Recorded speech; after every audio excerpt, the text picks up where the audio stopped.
ഉണ്ണിക്കണ്ണൻ ഉരുൾകൊണ്ട് ശാപം മാറ്റിയ കഥ അറിയാമോ?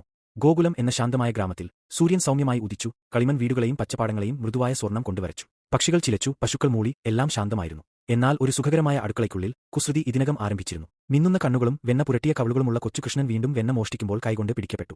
അവന്റെ സ്നേഹനിധിയായ അമ്മ യശോദ അവനെ ശകാരിക്കാൻ ശ്രമിച്ചു.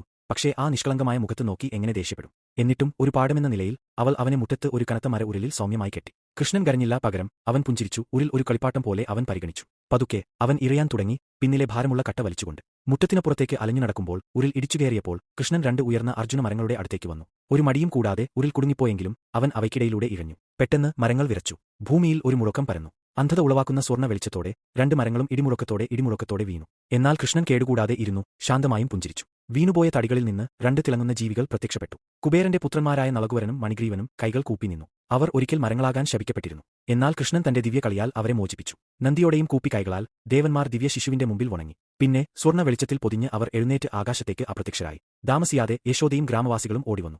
തകർന്ന മരങ്ങളെയും ശാന്തതയോടെ പുഞ്ചിരിക്കുന്ന കൃഷ്ണനെയും അവർ അത്ഭുതത്തോടെ നോക്കി. അവിടെ അവൻ സൂര്യപ്രകാശത്തിൽ തിളങ്ങി, ചുറ്റും ചിത്രശലഭങ്ങൾ പറന്നു, ഒന്നും സംഭവിക്കാത്തതുപോലെ. കാരണം തന്റെ ഏറ്റവും ചെറിയ നാടകത്തിൽ പോലും രൂപാന്തരപ്പെടുത്താനും മോചിപ്പിക്കാനുമുള്ള ശക്തി കൃഷ്ണനുണ്ട്.